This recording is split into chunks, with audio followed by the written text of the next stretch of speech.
Республикабызда бердәм агач утырту акциясының көзге этабы бердәм төстә старт алды. Икелекле акция 25 октябрьгә кадәр дәвам итәчәк.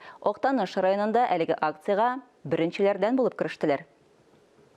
Актаныш район үзәгенең Салих Хәснияров урамында беренче мәгъузда район башлыгы Энгел Фәттахов, башкарма комитет җитәкчесе Илшат Габделхаев белән берлектә технологик техникум укучыларына өлге күрсәтеп, хисапчылыкка укучы яшьләр белән чыршы үсентеләре утыртты.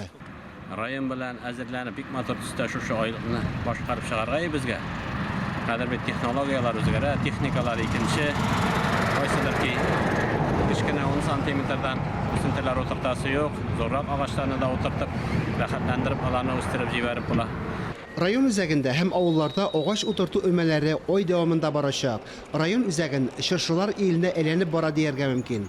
Соңгы елларда Актаныш авылында 5450 төп чыршы, 1835 төп нарат утыртылган.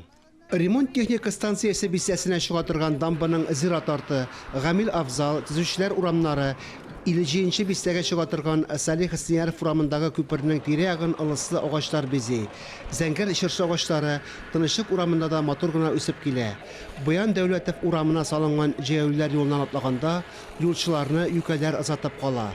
Һәрберебезнең ихата бар, урамаллары бар, ындыраплары бар, бакчаларыбыз бар. Шул вакытта эшләгән җирлекләр бар. Аларның мәйданнарын агачлар белән бизәргә була.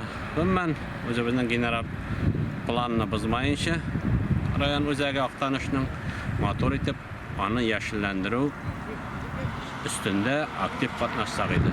Актанышта утыртылган барлык агач үсентеләре әллә кайда түгел, районның югары багады питомнигында үстерелгән. Фанис Мөхәммәтов, Ләйсән Газизова, Актаныш районы мәгълүмат үзәге ярдәмендә әзерләнде.